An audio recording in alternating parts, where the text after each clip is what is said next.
This is John McMurray of the Society for American Baseball Research, and I'm pleased to be speaking today with Lou Klimchock for a SABR Oral History.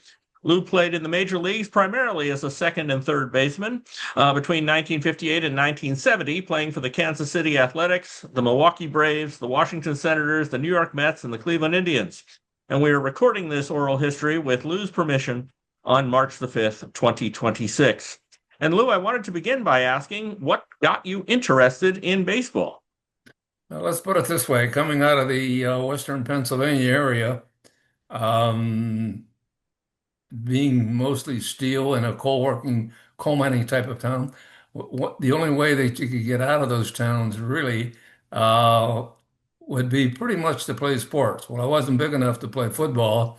Most of the guys played football that came out of there and did very well in some of the colleges. But I figured baseball was the way to go. And back then, what you had was all of the coal mining towns. They had, for lack of a better word, the beer drinking type of leagues. So each little town had their own sandlot baseball team. So I would say from the time I can remember, probably 5, 6, 7 years of age, I was watching baseball actually, I'm from a little town called Hostetter. It's about 400 people, and it's about 10 miles from Latrobe, which is about 12,000 people. So that's two pretty big burgs. And what was your favorite team growing up? Unfortunately or unfortunately, it wasn't the Pirates because they had some tough times in the 50s, but mostly the St. Louis Cardinals because I patterned the way that I hit later on by the pretty good ball player out of Denora, Stan Musial.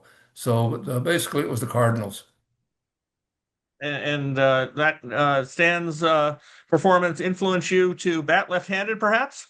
Yes, it did. In fact, I tried to mimic everything he was doing, holding the bat, pretty much straight up and down and, just follow.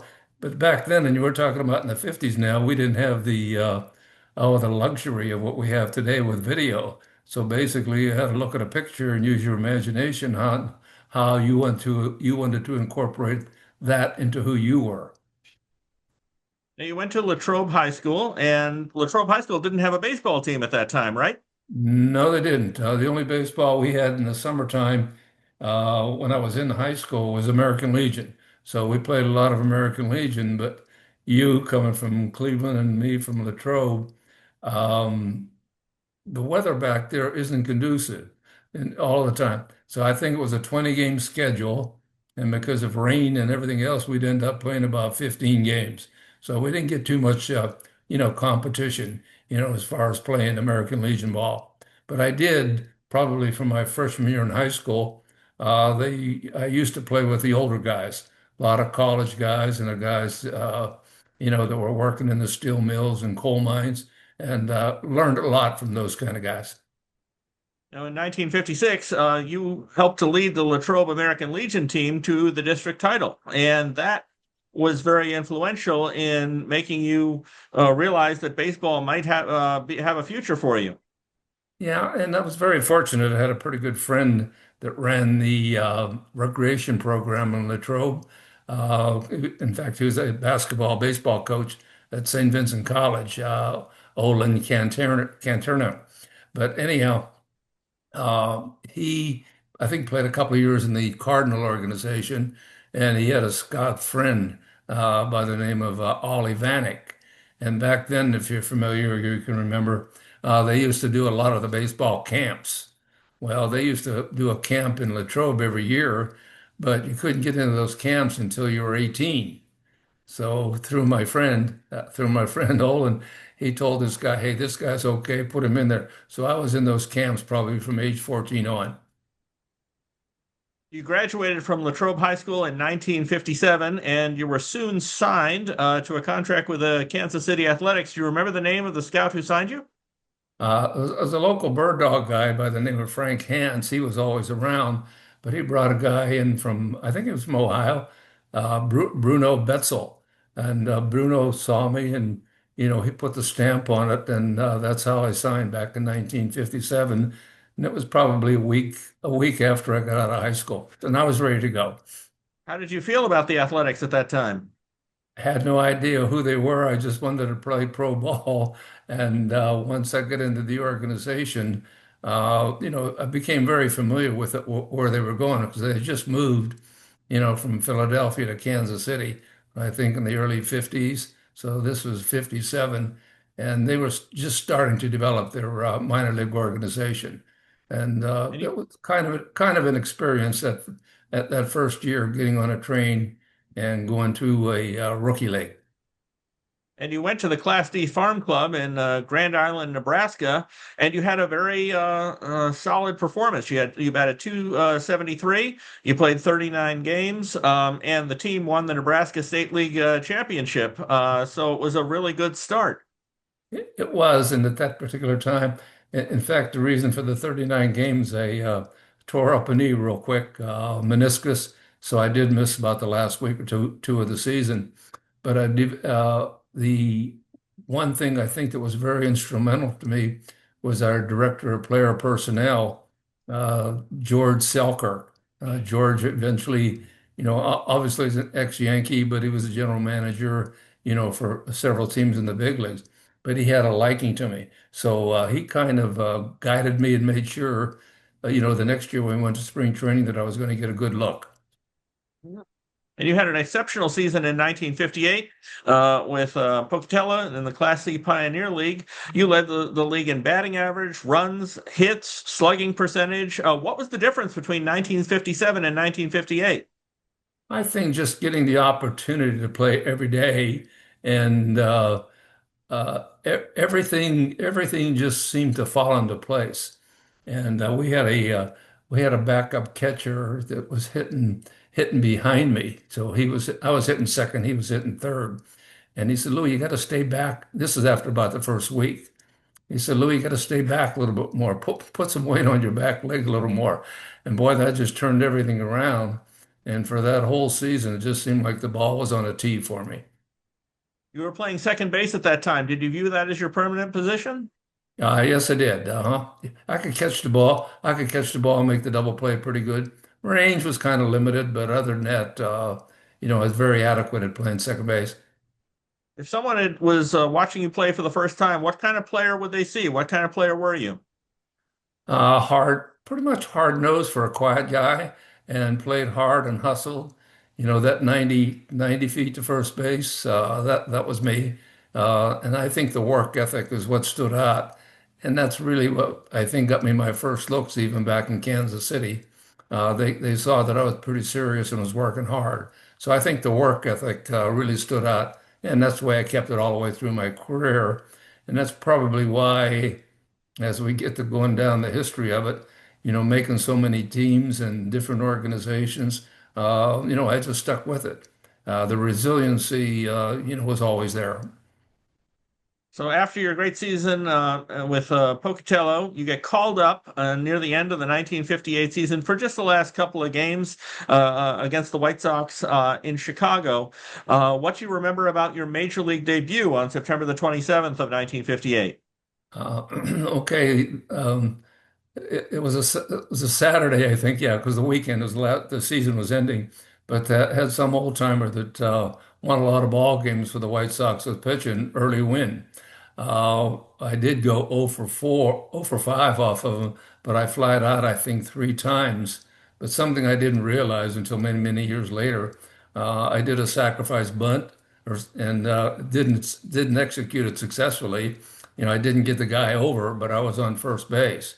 But somebody knocked me in, and I scored the winning run of that game. And what was it like facing Early Win? I mean, he had a reputation as being a very intimidating pitcher. He pitched a complete game that day. Tell us what it was like facing him in your first major league game. I really never thought about it. After it was all over, you think about it. But really, hey, I'm just going to go up there, do my thing, and that's basically what I do. It wasn't overpowering, but he knew what he had to do, to get you out. He kept the ball up high. I was a low ball hitter, so he just kept it up high, and I hit a lot of fly balls. You obviously had followed Major League Baseball, and here you are at age 18 in the major leagues. Was it a bit overwhelming? Not, it was until probably I tried to figure out why they called me up in the middle of August and didn't give me the opportunity to play. But in retrospect, Hank Peters, he was our farm director at that particular time. The organization hadn't brought anybody up through the minor leagues yet.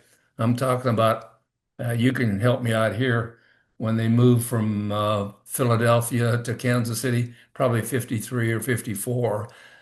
They didn't develop any ball players at all. So this is the time for them to get some PR and say, hey, we got this guy in Class C ball. We're going to bring him to the big leagues and blah, blah, blah. Well, which was good, but they didn't play me at all. But I did get a lot of good work and a lot of good instruction, for that month and a half. I also developed a pretty good friend who was our third base coach at the time, Don Hefner. He really took me under his wing and just showed me so many different things. So in retrospect, excuse me, in retrospect, it was good. It was good training right there. But again, I would like to have gotten in more ball games, but that's neither here nor there. And the A's made that move to start the 1955 season. Pardon?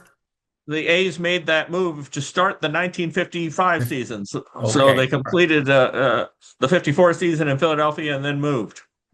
Okay, so I think there was one other guy that went up to the big leagues for a cup of coffee, but this is when they were trying to bring some guys. We had some pretty good guys they brought up. I think he pitched that game. Howie Reed was a pretty good pitcher, and George Burnett ended up being pretty good pitchers. But they were coming up from Double A, Triple A ball, and they got the opportunity to play. In your debut game, you were batting leadoff. You had 5 at-bats. Batting right behind you was Roger Maris. Tell us what you remember about Maris during his time with Kansas City. Roger really. When you look at how he's been portrayed, really a hardworking guy, very serious guy, and one that play had a lot of talent, had a lot of talent. You can see it was there. It was just a matter of it coming out. And it's kind of one thing that sticks out in my mind because when Roger was in Kansas City, I think he might have hit 15, 18 home runs, but he was hitting a lot of balls to center field and to left center, wasn't pulling the ball. Well, as I mentioned, George Selkirk, player development guy, was standing around the batting cage one day. He just made the suggestion to Roger, just open up that front hip a little bit and that front foot a little bit. And boy, from then on, you know what happened. He started pulling the ball more, and he had a couple of home runs. But no, a very quality guy. Really helped, you know, the young guys like myself get through. Never, excuse the expression, big league you. Just always there trying to help you. Just a good quality individual, as well as being a good baseball player. That was sad. That was sad, him passing so quick.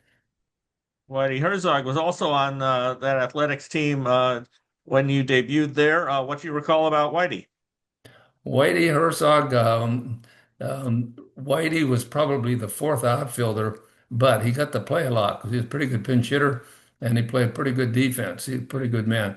Thing I remember about him and in subsequent years, maybe Hank Bauer came to that team also later on, and Dick Williams was on that team. Now, these three guys ended up being pretty good managers, and they used to get all over the third base coach, my friend Don Hefner, about, hey, baseball, the way you guys play it, it's played differently now. They never explained how differently, but you could just see that the players now, in the late 50s and early 60s, you could see where they were getting athletic. The athleticism started to show through versus just a skill. And then you look at it today, and today they're not only skill. I mean, these kids that play today, they're athletes.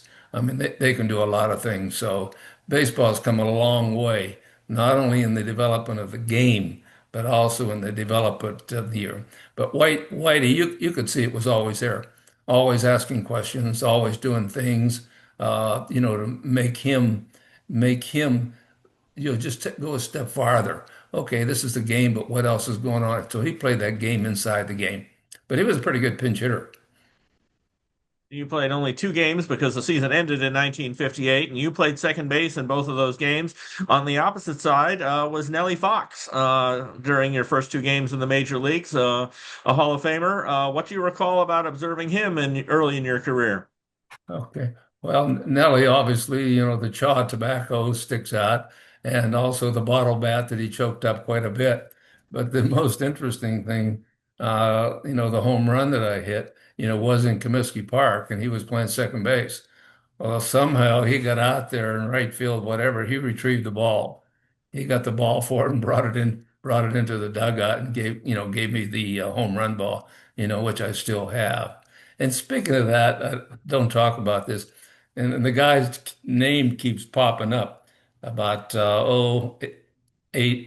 or 9 years ago. Uh, there was a press release where Justin Profar was the third youngest guy in the history of baseball to lead off the game with a home run. You know who the youngest guy was? Would be you. Yes, it was. Thank you. Yeah, that whole. But again, now I think back, I only let off twice in my life. That was those two ball games in Chicago when I was 18 years old. But yeah, so two other, first of all, the youngest guy to hit a home run, but then also the guy that I hit it off of was a 19-year-old pitcher. So I was the first teenager to hit a home run off of a teenager. That was Silver McIlwain, sometimes known as Smokey, Yeah, and he was a tall right-handed pitcher, and that home run that you hit to lead off the game was the only run that he gave up in the four innings that he pitched. exactly, exactly. Unfortunate thing, he passed away at a young age, I think age 25 or 26, but he was a pretty good pitcher. And I believe that was the last game that he ever pitched. Yes, yeah. Now tell us about the home run. What pitch did you see, and where did you hit it? Hey, my theory on hitting was I didn't, and it's kind of really opposite today. Uh, I think the worst thing you can do in baseball is take a third called strike. The second worst thing you can do is strike out. So I was a contact hitter. So you would call me a first ball fastball hitter. So the first fastball that I saw, I hit it into the upper deck in Comiskey Park. Yeah. And after you circled the bases, Roger Maris would have been the next batter. Did he greet you as you got to home plate? Yeah, yeah, he did. And just weren't doing high five, but just that modest handshake and hey, nice going. Yeah. And you got another hit in that game. So you were two for five. Yeah, yeah. Hit a semi-line drive that fell on the other side of Nellie Fox down the right field line. He chased it, and the first baseman chased it. But hey, it was a base hit.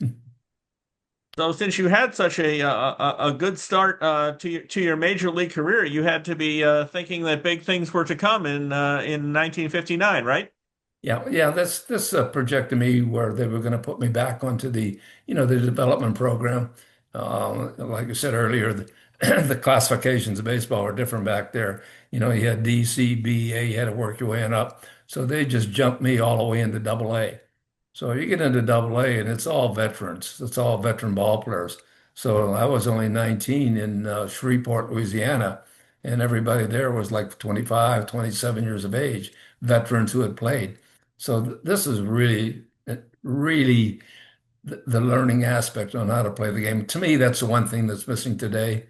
The kids, they're getting a lot of good instruction on how to play in college, but they're not getting it in that grind of 154 games in the heat and humidity in Shreveport, Louisiana, on what it takes. And like Ted Williams said, it takes you 15, 1,800 at bats really to figure out how do you get out of slump.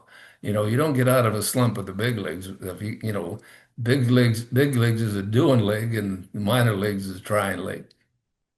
You spent most of the 1959 season in the minor leagues.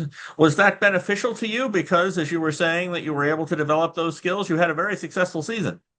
Oh yeah, very very much so. Like I said, I don't think I missed a game down there, and uh, you know, you're getting a chance not only to see pretty good fastballs, whatever, But to me, it was the breaking balls down there. These guys, they knew how to pitch, change up. So this is what really helped me along the way, as far as how to adjust on the breaking balls and everything. So that, was a very good experience.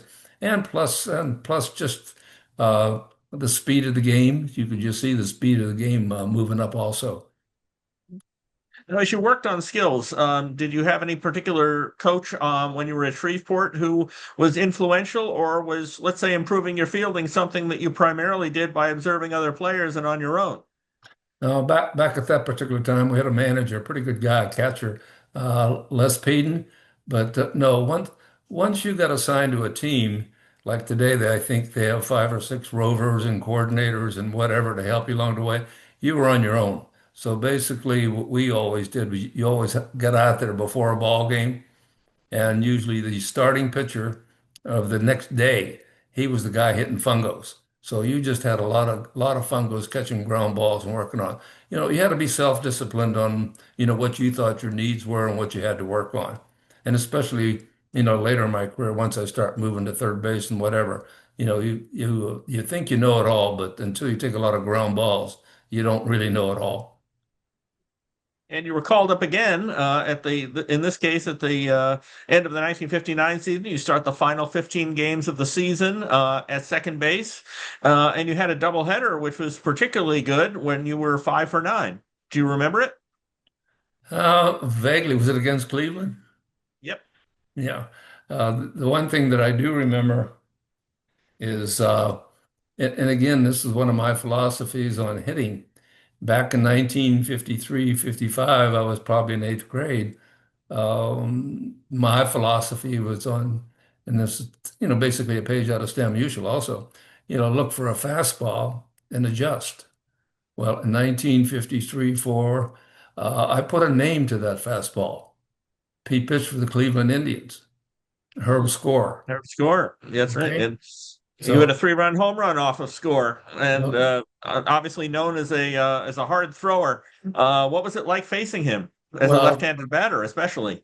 let's back it up a little bit. So from the eighth grade all the way to, all the way through the minor leagues, um, all the way through, the ups and downs to that season. When I'm looking up their hitting, I'm looking for a Herb Score fastball. I put his name. I don't care who was out there.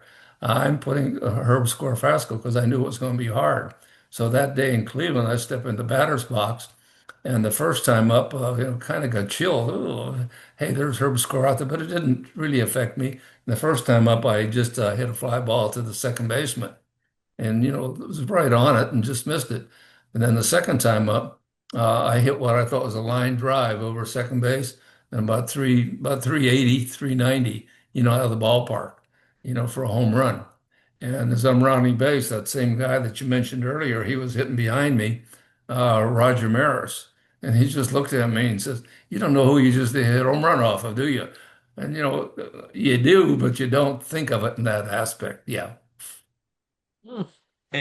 You started in 1960 with the Dallas club in AAA, and here you've had two successful stints in Kansas City to end the season. Were you frustrated at this point that you weren't starting the year with a big league club? Well, not frustrating, but um, they had, I think Jerry Lumpy was playing second base and they didn't want to move him. So they were set over there. So they were going to make me a third baseman. So basically, I went down to AAA to play third base. So I played mostly third base down there. Then after maybe 50, 60 games, I think Lumpy got hurt and they moved him over. Okay. So that's when they called me up. They called me up about halfway through the season.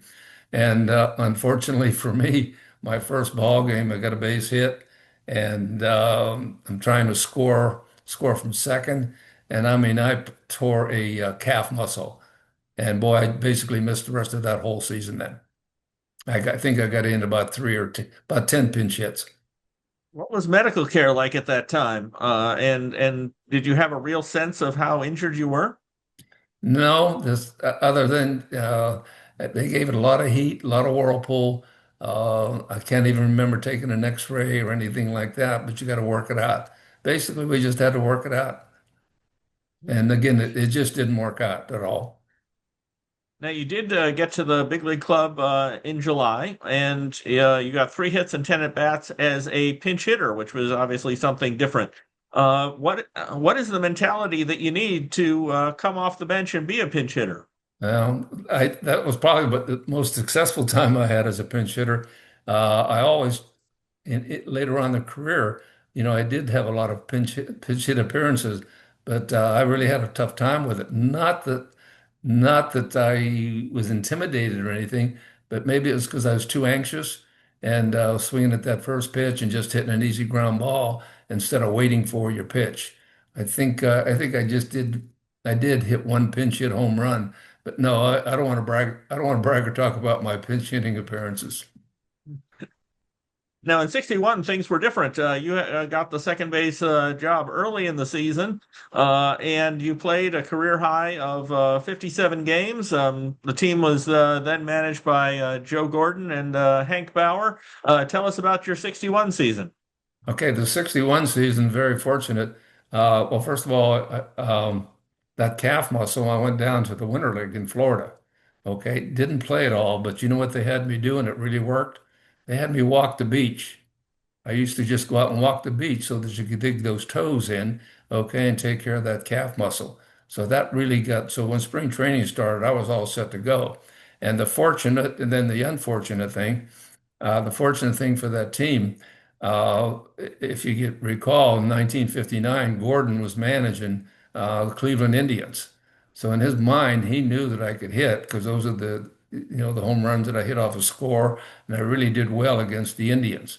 So he really got me in the lineup, and he was playing me. That was the fortunate thing. If he had stayed there, I would have got a chance to play every day. But Joe, and Charlie just didn't get along. Finley. And he just said, "No, see you later, Charlie." And Charlie fired him, or Joe quit, resigned, whatever. Then that's when they put Hank Bauer in there. So now when Hank took over the ball club, it was completely different. Now you had to start all over with a manager getting in there. Hank would put me in there, somewhat. But Finley called me into his office in in Chicago and said, "Hey, you've been doing a pretty good job pinch hitting, filling in, whatever." He said, "I'm going to have you play 10 days in a row. See if you can really play." I said, "Boy, that sounds good to me."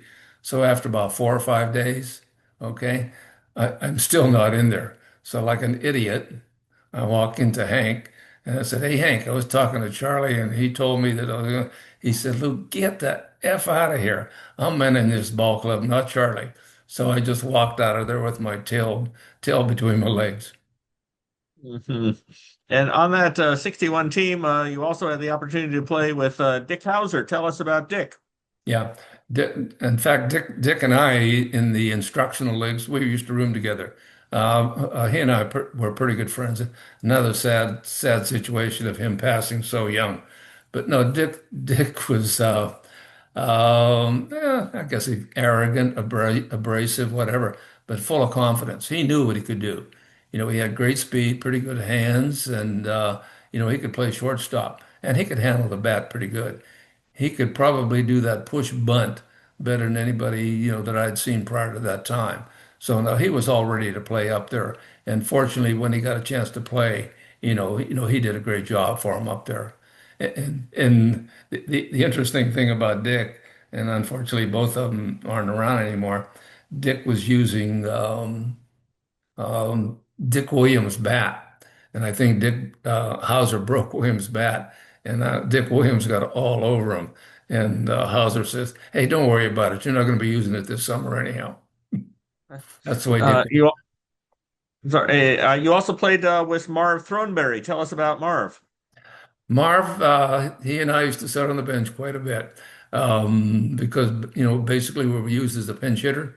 Seaburn was playing a lot of first base and people like that. But no, we had some good. He was funny, very dry sense of humor, but very very professional. They and he himself, made humor out of who he was and how he reacted. But he really wasn't that way. He was a pretty good down-to-earth guy and a hard-working guy, and he could hit. He could hit. He just didn't ever have that opportunity. Obviously, with the Yankees, they had Skowron over there all those years, and then he was always backing up, and unfortunate.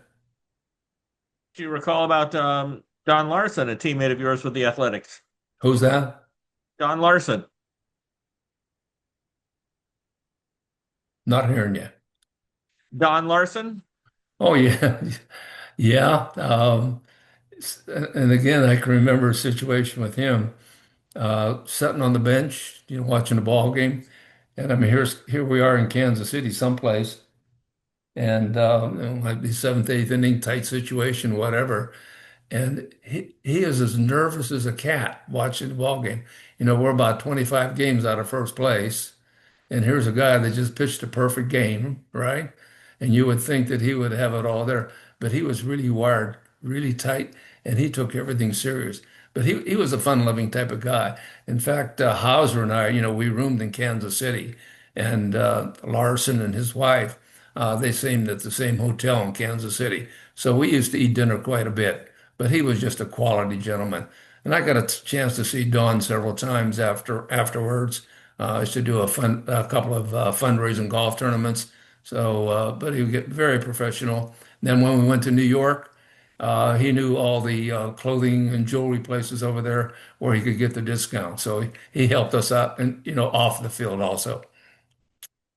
After playing 4 seasons in Kansas City and in 61 playing the most games that you did during your time there, at the end of the season, in December of 1961, you were traded to Milwaukee Braves, and part of the reason was the opportunity to play more. I know that Selkirk, who you mentioned was such an advocate for you, thought you could play second base every day. Yeah, this is 62. I was traded to the Braves.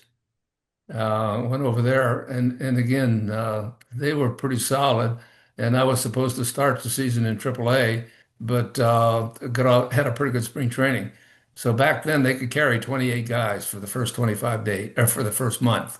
So I was there for about 1 month and 62, with the Braves. Just a couple of pinch hit appearances. Then I went to Louisville, which was AAA. AAA. And we had a decent team down there in AAA. In fact, we went to the Little World Series that year also.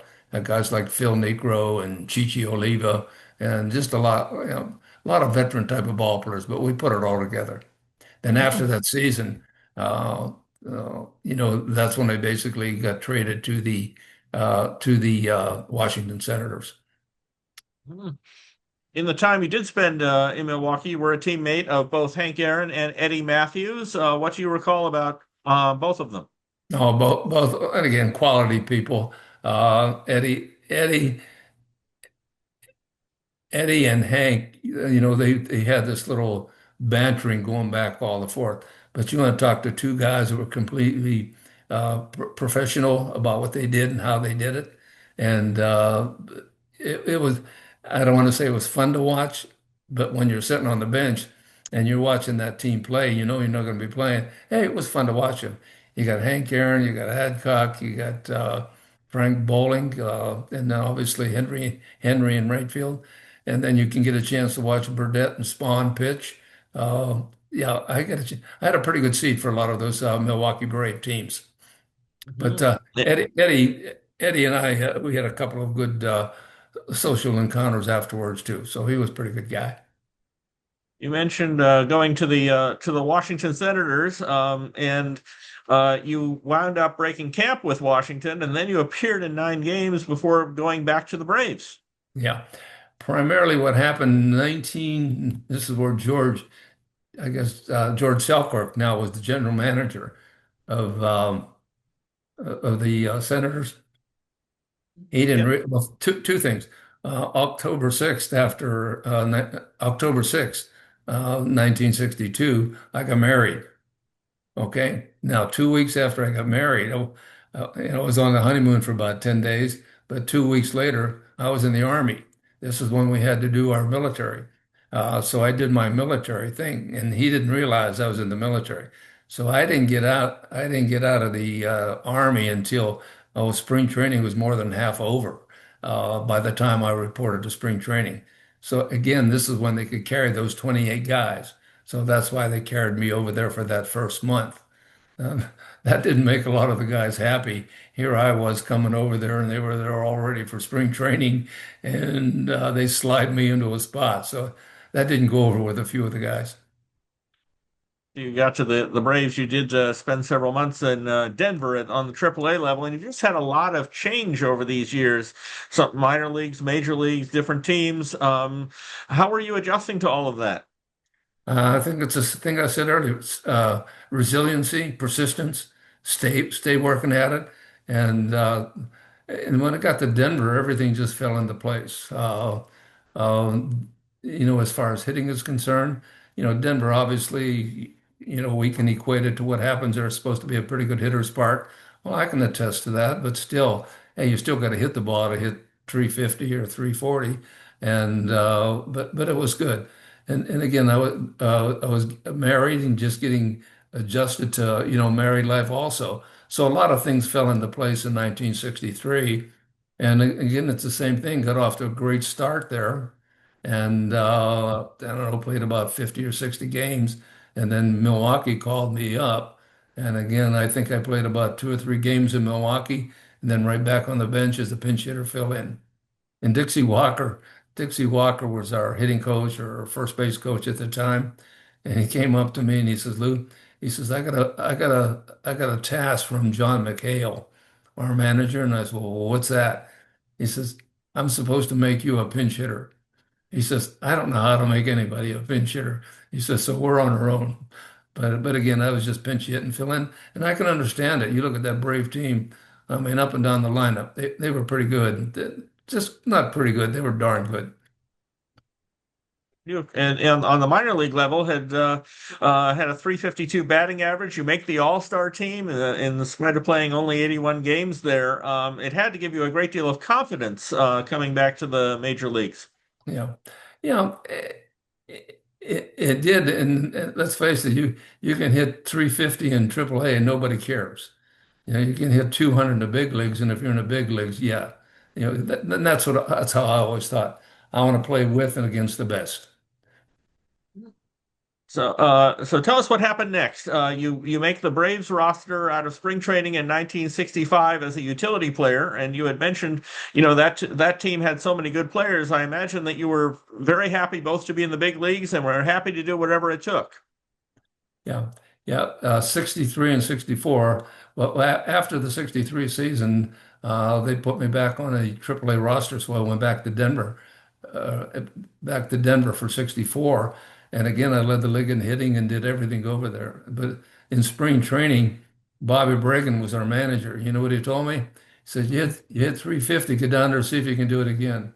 So I went down and I only hit 334. So yeah, but again, then in 65 I was out of options, and that's why I stayed with the team in 65.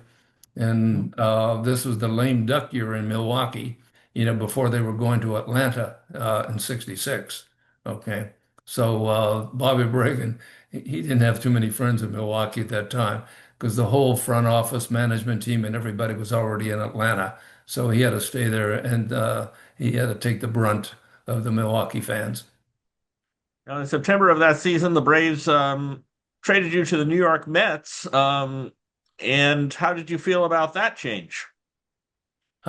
Just another step along the way. But again, just looking at it as an opportunity to get to play, so that I could still be in the big leagues.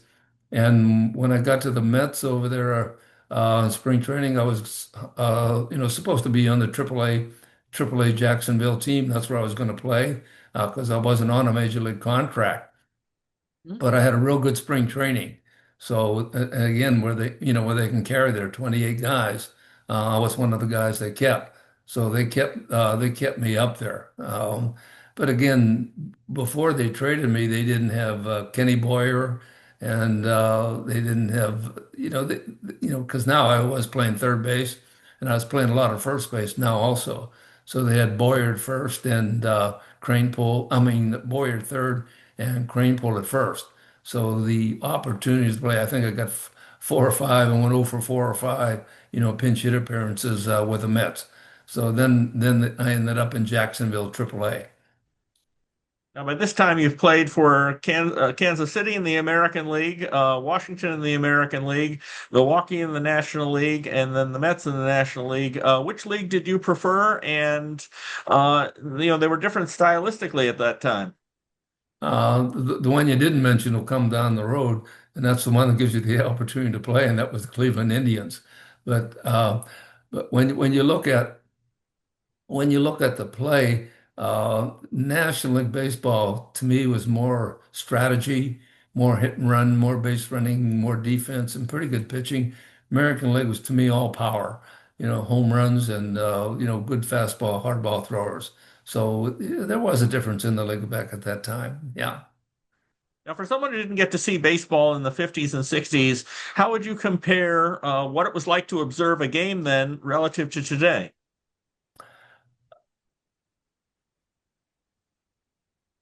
It's a good question. A couple of things that have happened today, I'm very happy to see. Number one, the pitch clock, which didn't need, all they had to do was speed it up. I think that's one of the best things they did. But I would just venture to say, the fundamentals were a lot better back then because in as much as college baseball, and I love college baseball now, and especially junior college, because here in Arizona, I think we have 14 junior college, and it's good quality baseball. And the guys are getting a chance really, to learn the fundamentals. And by that, I mean, you got to hit that cutoff man. And if it's a double play situation, you got to make that double play situation. They executed those things that, back then in the early 50s and 60s. So you look at what's happening now, it's strike out and playing for the home run. That's the thing that I wish they would let them, hitting instruction I'm talking about, give that guy two. And many managers used to think this way back then. Those first two strikes are yours, Lou. That last strike is mine. Keep the ball in play. And they just don't do that anymore. I mean, strikeouts don't mean anything because gee whiz, he might hit a home run. Well, so what? You're already down. So I think too much emphasis is put on the long ball. Now, when you were traded by the Braves to the Mets, Ernie Bowman went with you, and when you were traded in October of 1966 by the Mets to the Cleveland Indians, Ernie Bowman went with you again. In this case, for Floyd Weaver. And you mentioned about enjoying your time in Cleveland. Tell us about your reaction to the trade and what it was like to play in Cleveland.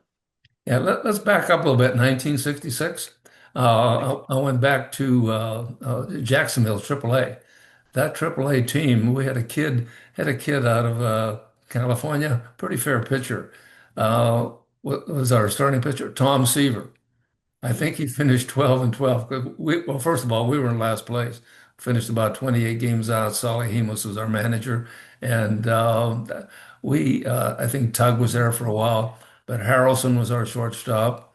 I think Boswell was our second baseman. So the nucleus of that 66 Jacksonville team ended up being, the 69 Miracle Mets. And Tom Seaver, what a quality guy he was. Got to be good friends with him before and after his career. And you can't say enough things about Tom Seaver. It sounds as though on your various stops in the major leagues that your teammates were supportive of you and welcoming of you everywhere you went. Yeah. And again, I think a lot of it now, Alvin Dark, he was our manager in Cleveland. And I think the one thing that maybe I never realized it, but when you're a team player and you care about your teammates, you don't have to pat yourself on the back or whatever. That comes through. And when you care about other people or other players, I think this is why, you earn a pretty good reputation. And that's probably why, a lot of the general managers, farm directors or whatever says, hey, this guy can play. We need somebody. Let's bring him up there and fill in. And that's what happened in Cleveland when Ernie Bowman and I went over there. This is the time now, obviously, Vietnam War, and so many of the kids, who are now playing in Cleveland were military guys. And at that time, they had to go 2 weeks during the summer. So when they went 2 weeks during the summer and I was playing in Portland or someplace, I'd get that call up, to go up there for the couple of weeks. And this is when Alvin Dark and I developed pretty good friendship. and he got me there. And he told me how he was going to use me, even though I didn't stay there in 68, 68 just for a couple of weeks. But then in 69, when I did get up there and play it again, he said, when we're behind the ball game, he says, I'm going to pinch hit you in the fourth or fifth inning because you're an offensive player and you're going to get your three or four bats, per game. And that's how I knew exactly what my role was. And I think I ended up in 387 or 287, which to me proved if I could play every day, I could be a major league hitter. I was a major league hitter. You spent the entire 1967 season in Portland, and also part of '68 when you went to Cleveland. Was there an expectation that you would play on the major league level if you just waited long enough, or did you not know at that time exactly what was going to happen? No, I did not know at all. Just hanging in there, hoping for the best. Just keep hustling. And and another thing that weighs into it is you don't think about it, but no, you're 26, 27 years of age. You know your days are going to be limited, and then you start thinking about service time, pension time. And at that particular time, you had to have 5 years, 5 years to qualify for pension. Okay. And I think I was a little over 3.5 or whatever. So I was going to hang in there hoping someplace along the line I'd get that call up, which I did with the Indians. But then something happened in the 69 thing, which made it easier.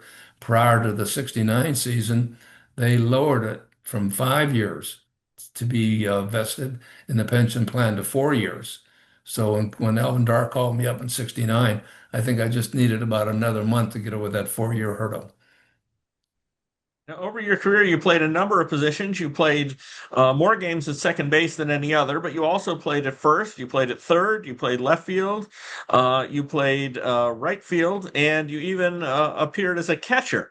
I would be interested to hear about the time you spent as a catcher, but also about how you were able to adjust to these positions, which require different skills. Uh, I used to carry three gloves, first base glove, obviously. I never carried a catcher's glove, but then I had a different glove that I used at second and short. But after second, because I did get a chance to play third, I really enjoyed playing third base. Either going to get it or not, because I smoked them down there pretty good. And I had no problem at all coming in on the ball, on the charging bunt and whatever. So third base, I kind of really liked. But the catching situation, Alvin didn't want to. First of all, we had a catcher got hurt. We had Ray Fosse and Ken Suarez and Duke Sims, and one of them got hurt. But they weren't going to be out for a long time, and he didn't want to bring somebody up from the minor leagues. So he asked me if I ever caught. And what are you going to say when the manager asks you if you ever caught? Sure, I can catch. And then he said, well, let me watch you catch batting practice. So I caught batting practice and some bullpens for about a week or 10 days. He says, yeah, you'll do. So he didn't have to make that roster move. Now, we're playing a game in Cleveland, and I pinched hit in the eighth inning and got a base hit. And, I'm happy. I'm going to go up in the clubhouse, right? And he says, hey, where are you going? You just hit for the catcher. So I had to catch that last inning. So Mike Paul, who was my roommate for a while too, he was the pitcher out there. So fortunately, I had a little comfort thing. And we're playing against the Red Sox, and Carl Yastrzemski's the first hitter. And he hit a fly ball between me and the third baseman, Max Elvis. And I am just screaming, Max, Max, you got it, you got it, you got it. So Max caught it. But it was a very easy inning. But the interesting thing when you're catching batting practice and you have the tunnel and the cage around, you're visiting with everybody and whatever. When I got down to start giving signs, I noticed there's some guy standing behind me, the umpire. And I looked back a little bit farther over his shoulder, and it's about 50 feet back to the stands. And I said, oh God, I'm in trouble. But fortunately, it all worked out well.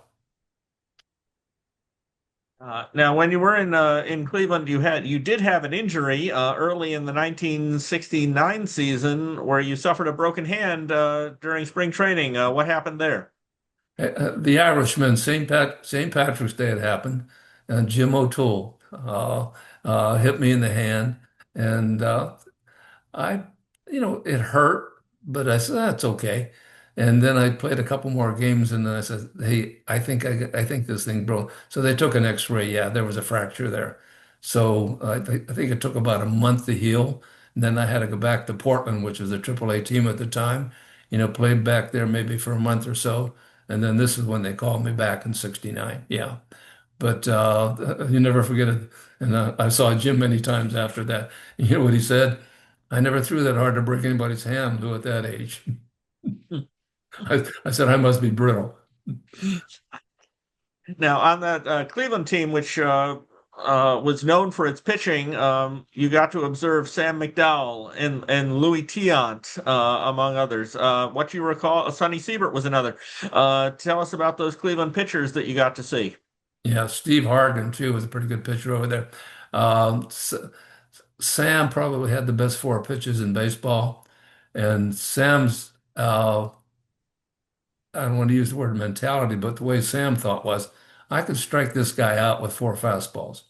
He'll take one and we'll strike him out. So if he knew he could strike you out with fastballs, you know what he would do? I'm going to see if I can get you out with your curveball.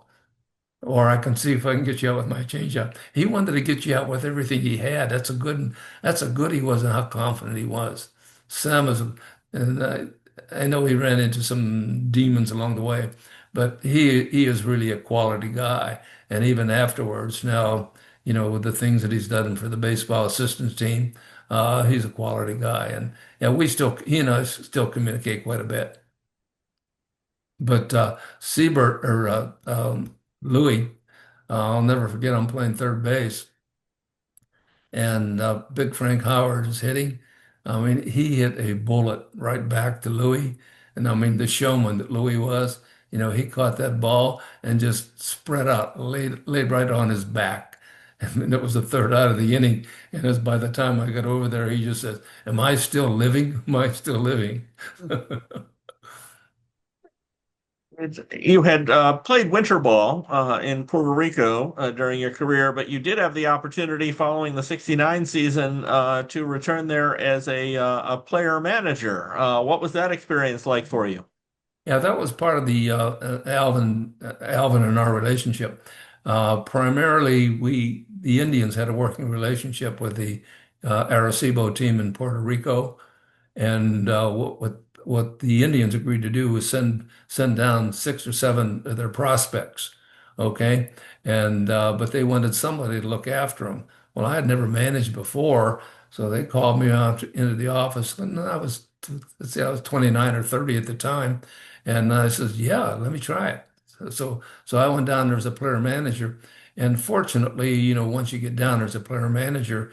I don't want to say you want to rewrite the book, but you can't do everything, from second base and whatever to make plays or make decisions. But Kenny Suarez was our catcher down there. So I let Kenny handle the pitchers and everything that went on in that aspect of it. And then I managed the other game from second base. So it worked out pretty well. We had some guys that ended up, Ray Fosse was down there with us for a while. Eddie Leon, Jack Heidemann. So we had a lot of guys that ended up playing some big league time. Now, Alvin Dark had also served as a general manager, and prior to the 1970 season, they'd made a trade, and part of that trade brought Greg Nettles to Cleveland, which also influenced your playing time. How did you feel about this with Nettles? Because you had played 90 games the year before. Yeah. Uh, I didn't, first of all, when spring training started, I had a pretty good idea on what Alvin was going to do. Yeah, Greg was going to be the third baseman, but something happened, and I just saw the article the other day in Mesa, Arizona, that changed Alvin's thinking. He really wanted to win in 1970. Okay. So, yeah, Nettles is going to play third. I think Larry Brown was going to play short. And we had Vern Fuller playing second, but I was going to be the utility man. Okay. Now, Ken Harrelson, the Hawk, he broke his leg in spring training. Okay. And he knew he was going to be out for at least 60 days or more. So Alvin changed his mind then halfway through spring training. that he was going to get into a development. So he eventually put Eddie Leon. He brought Eddie Leon from AAA to play shortstop. Had Jack Hyde. I'm sorry, he had Jack Heideman play shortstop. And he had Eddie Leon play second base. Okay, so now I wasn't going to get a chance at all, to play at all. And then he had Fosse going to be catching. So that messed Duke Sims out of a job. So he went from total, okay, we have a chance of doing something, to, hey, we're going to start a development with a pitcher. Then he started to trade off the guys like Max Alvis and Russ Snyder, and some of the veteran ball players. And I was just left by the wayside being a pinch hitter again. After that season, or during that season, um, I don't know if I showed it or not, but I'm sure that I did. Wasn't too happy about not playing, especially after the year before. And when they had to make a roster change in August, Alvin called me to the office, and he wanted me to stay there and coach, be a bullpen coach or whatever, instead of going back to the minor leagues. Well, I was just 30 at the time, and I said, I'm not ready for this, to be a coach at all. So I hated to do it, but I said no at that particular time. And went through waivers, went out as a free agent, and ended up playing in Denver, AAA at the end of that season, and then the following season. But that's what changed his mind, that 1960 season. And then I think he traded Siebert. He traded Siebert to the Red Sox, and Louis went to the Red Sox also. Now, you remained with Cleveland after Roy Fosse had his injury in the All-Star game. And you mentioned Fosse before. What was it like seeing Fosse try to play through that? And did you realize how severe it was? Yes and no. And it's kind of funny how some of those things stick out. Obviously Pete knocked the crap out of him, and when he got back to the hotel in Kansas City where we were playing, he was hurting, but he said he was okay. All right. And then I says, coming from my mentality, coal mining town, steel mining town, Pennsylvania, you got to be tough. You got to be tougher than him.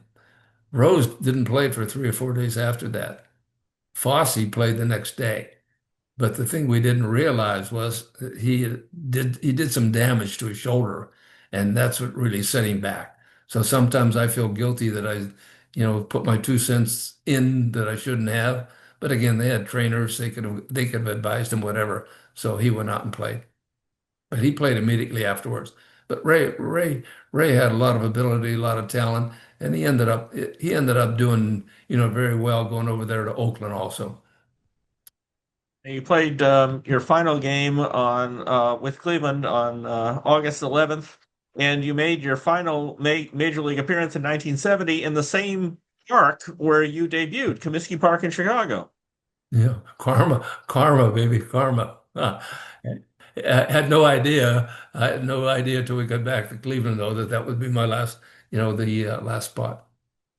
You did go on to sign with the Washington Senators, and you did play with Denver for a bit. Did you think you could get back to the major leagues at that point? I know you had some injuries by then.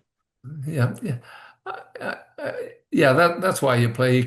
You keep thinking, okay, the opportunity there, something's going to happen. And again, when you're at that age, it's got to be an emergency type situation, and several things in your life that comes up where you have to make choices and decisions. So, I obviously made that decision with Alvin, but I did go to spring training and had a chance to meet.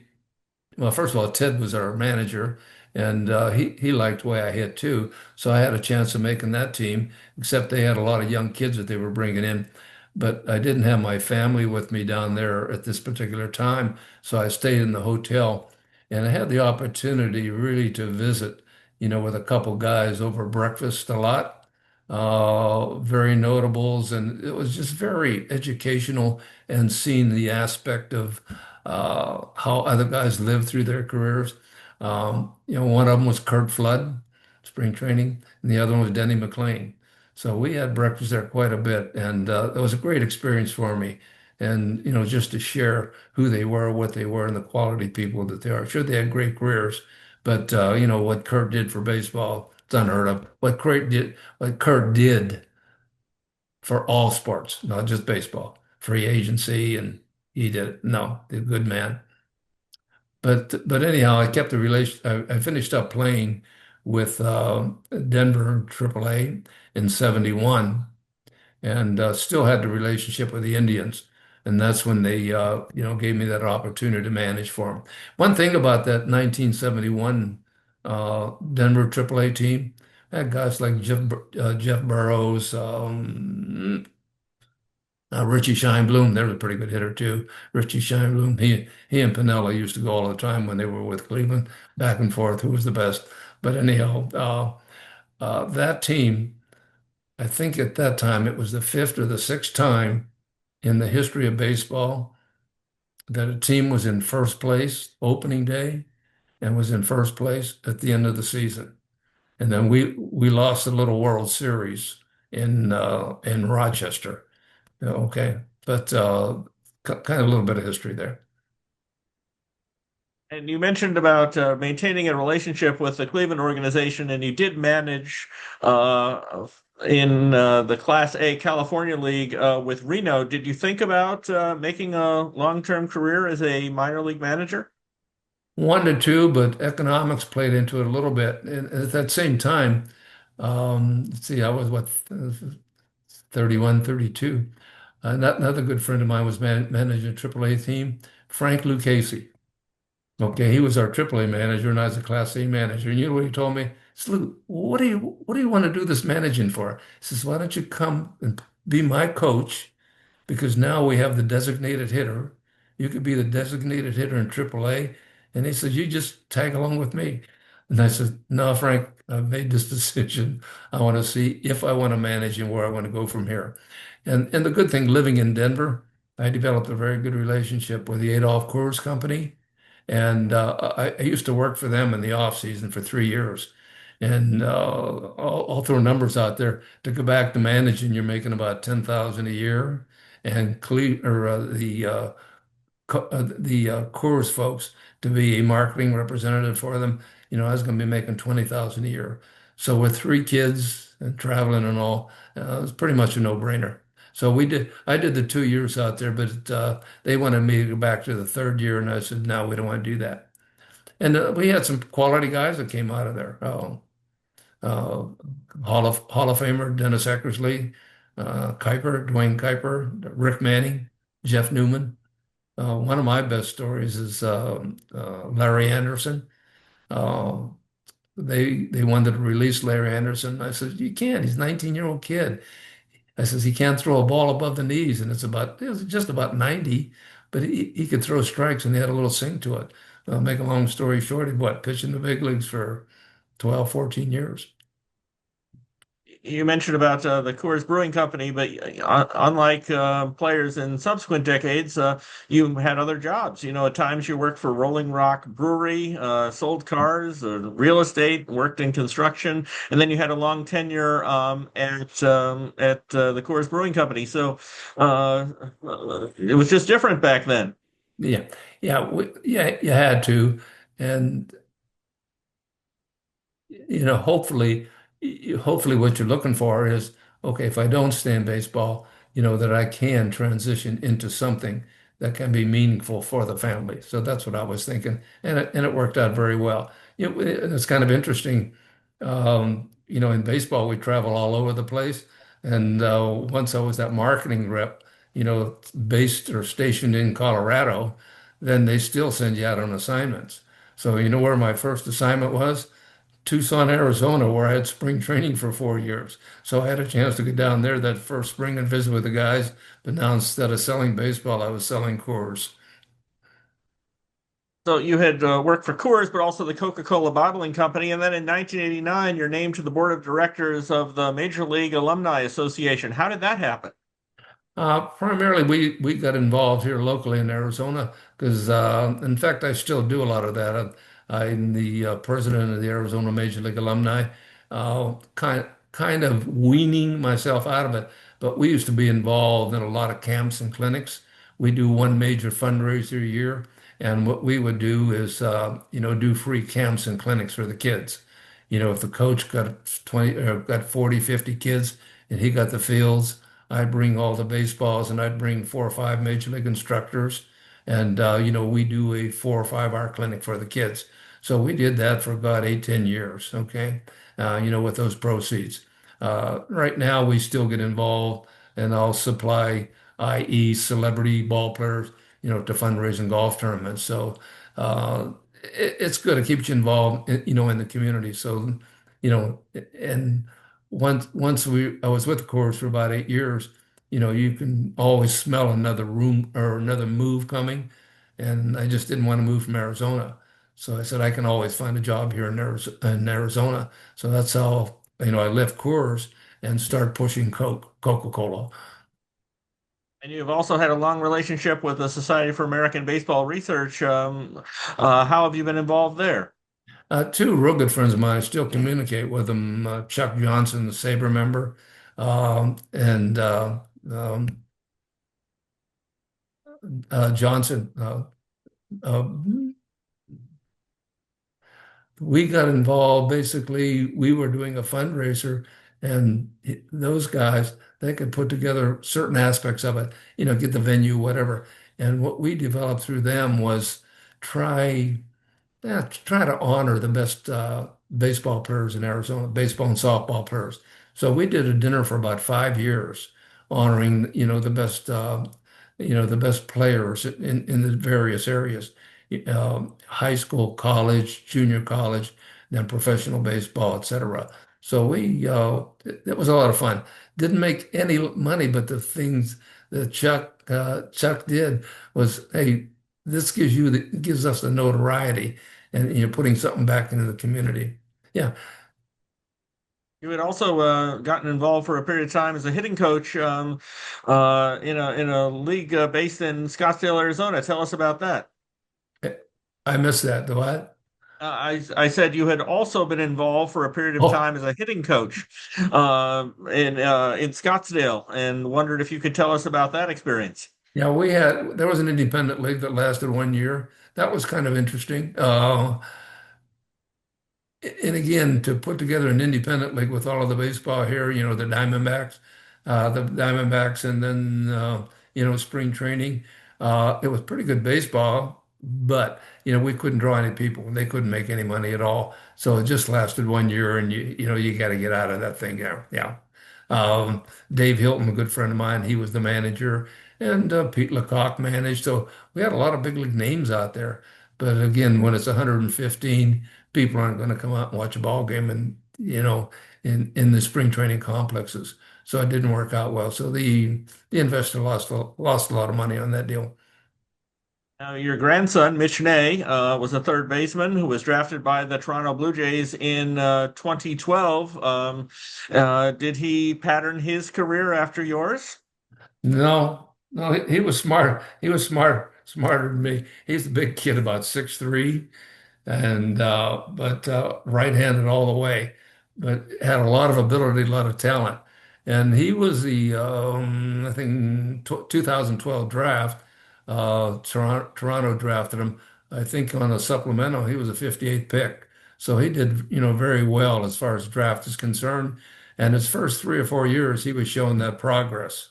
And then something happened in had to be his fourth or fifth year.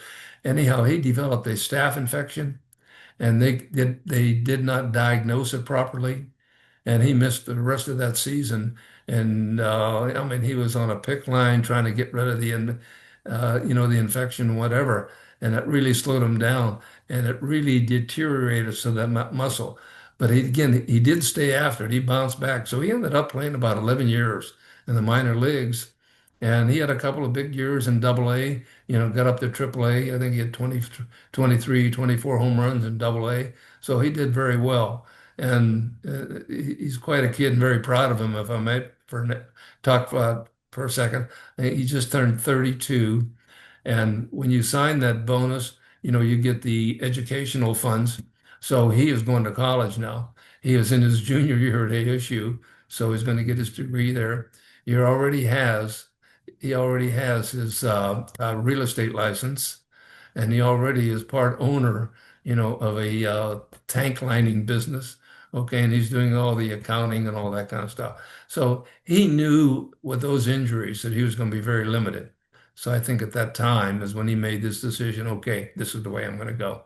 Very, very proud of him. And we get together once a week, whatever. You mentioned that he was a right-handed batter all the way. You threw right and batted left. If you had it to do again, would you be a switch hitter, or would you bat from the right side, or would you do it exactly the same? I would do it exactly the same. And it's kind of interesting, when I would teach kids and I'd happen or be lucky enough, to see a kid, and I'm talking about young age, 7, 8, 9, and I'd ask the parents, I says, why don't you turn him around? Let him hit left-handed. And they just kind of look at me like I'm goofy. I've got a very good friend. He was a bullpen coach with the Cubs for about 3 years, Andy Lane. Well, I used to throw him batting practice, when he was in the eighth grade. So he's in his 40s now. Now he's got a son. So this son now is 13. So when he was about 8, he told him, "You're going to hit left-handed." The kid kept saying, "No, I'm not." No. He said, "You're going to hit left-handed. And when you're 16, you're going to thank me." I saw some film of him the other day. He can hit left-handed. So, but again, you have so many opportunities. If you can throw right-handed, you can play all positions. Okay, and if you're a left-handed hitter, 85% of your pitchers are right-handed, and it's a lot easier to hit a baseball coming into you than a baseball going away from me. Trust me. You were a 5'11", 180-pound player. You don't see as many of those today. And what was it like being a player of your stature? I never thought of it that way because I always thought I was a good hitter. I knew I was a good hitter, but I think my timing, I've had very good timing to catch that ball out front. And most left-handed hitters are low ball hitters. So if you get that pendulum swing down low and you get that low ball hitter, that's the one you're going to hit out of the ballpark. And pitchers are taught to pitch low, but if there's no movement on it or there's not a lot of velocity on it to a left-handed hitter, man, that's downtown. And sometimes you just watch those left-handers, they smile going around the bases because that pitcher made that mistake down there. Hey, hitters hit mistakes. If pitchers are good, and the only time you're going to get base hits off of them is when they make a mistake. A lot of people look back very sentimentally on the 50s and 60s as kind of a golden era of baseball. What do you think about it? You mentioned some of the things you enjoy, including the pitch clock about the current game. Should people view the 50s and 60s as being sort of a great model of baseball?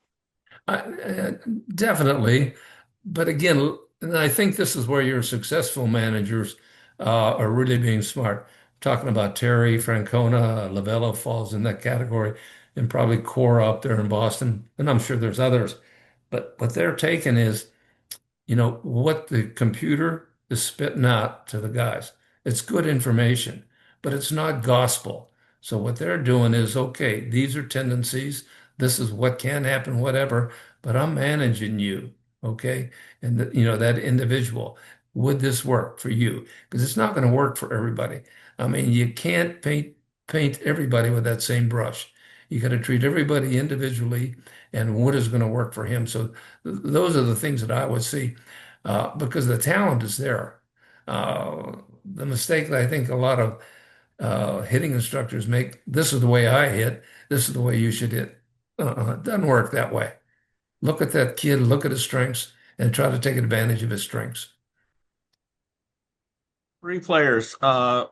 Who do you feel is the most impressive pitcher you saw, the most impressive hitter you saw, and which player did you admire the most defensively of those during your playing career?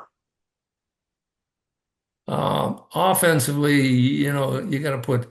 We talked about Aaron. You got to put Mays in there, and you got to talk about the guy from Pittsburgh, Roberto. Now Clemente. I mean, pretty good offensive player, pretty good all-round player.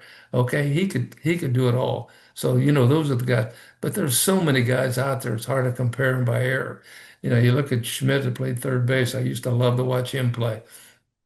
And even you watch Pete and what he did, Rose. So those are quality ball players. Okay, so you look at that. Defensively, you had a guy in Baltimore, Belanger. He used to cover that whole thing. He never gets any recognition, but he was always there. Aparicio, I can remember playing game against the White Sox. Um, I, you hit a ground ball past the pitcher. If you hit it pretty hard, that's a base hit in center field. When I was in the minor leagues, in the big leagues, Louis standing in front of it and throwing me out. So the major league, fielding and defensively, but again, the guys are getting a chance, to really work at, what their skills are. And defensively, they come up with some pretty big plays. So that's good. When you look at pitching wise, it's hard to judge, because they're 5 inning pitchers. Okay. I love Scherzer and I love Verlander because those guys still, they want to go the whole way. And to me, they're the old school. But now you got to look at that 5 inning pitcher and what can they do? I watch a couple of kids here in Arizona, Gallen. Uh, for some reason, he just ran into a little tough luck. But to me, he's a pitcher. He's a Maddox type pitcher. He knows how to hit those quadrants. Last year, I think the thing that he did was he was so good at hitting those quadrants. Instead of hitting them on the inside, maybe a quarter of an inch, he was on the outside a quarter of an inch, and they were called balls. So, but if he stays where he was before, he's going to have another big year. And this Kelly kid that Pittsburgh has, he's in the same area. But all of the teams have the same way. I watch a Gosman kid over there in Baltimore. Geez, he's another one. And then the Blue Jay team. Look at some of those up and comers. You got some kids that are pretty good players and pitchers, but it's hard. It's hard to quantify him as a 5 inning pitcher. And then the kid in Pittsburgh, Skins, whatever. And Yeah, Paul Skeens, yeah. I mean, he only throws 103. Yeah. You have a number of baseball cards. A couple of them are portraits. A couple of them you're in a batting pose. In your 65 card, you're swinging. Do you have a favorite among your baseball cards? The best one that I have is the Met picture. I don't know if you saw that one. It's in a fielding position, but it's really a good shot in the Met picture. Yeah. And then my last one with Cleveland in a hitting uniform with the Indians. Those are my two favorite. What is your favorite on-field memory? Favorite on-field memory. I'd have to say, well, couple of them. First of all, we talked about the Herb Score home run, and let me back that up a little bit too. I told you what I did. I didn't realize what I had done, and this is what I used to communicate when I used to teach the kids. Um, you got to visualize, you got to see it. I read a book when I was 29, 30, early 30s, when I was starting to give hitting instruction called Psycho-Cybernetics, the visualization. Well, I did that with Score. I hit off of him for 10 years before I really saw him. Why shouldn't I hit off of him when I see him in person? Think about it. Okay. So that was one, the 3-run homer off Score. But the other one was had a chance to play two games in Yankee Stadium. One in 1969. Well, I think our second baseman Vern Fuller got hurt before the game. So I mean, I just had to rush in, change uniform, and from the ground balls and get ready to play. And I played a game against Sam Bonson. He was the pitcher, and I hit a home run off a stand in Yankee Stadium. So that's very memorable. And then the following season, 1970, I'm playing first base and Bonson pitching again. So I hit a home run off of Bonson. So I played two games in Yankee Stadium and hit two home runs, off of Stan Bonson. You've been very generous with your time, Lou. And I have one final question for you. When someone thinks back on your career years from now, how would you like to be remembered? Had respect for the game. I still have respect for the game. And I think when you look at baseball, and Jim Bouton put it best, You think you have a grip on baseball, but when you get to be 80, 86, you find out baseball has a grip on you. And that's why we're having this conversation. No, but the respect for the game, because over the years, a lot of things have happened and whatever, the drugs and steroids. You don't want to get into that. The game is good. Keep it good. 90 feet down the first base, 60 feet, 6 inches to home plate. Don't change that kind of stuff. And then just use the stuff that's coming out of use the stuff that's coming out of the computer. Don't let that be your Bible. Klimchock, we're grateful for you taking the time to speak with us today for our SABR Oral History interview. Thank you. Appreciate it. And I'll take care of Mr. Johnson. And I will be in touch and let you know when SABR has this all ready to post. Are you comfortable with everything that we discussed? Yeah, definitely. Yeah.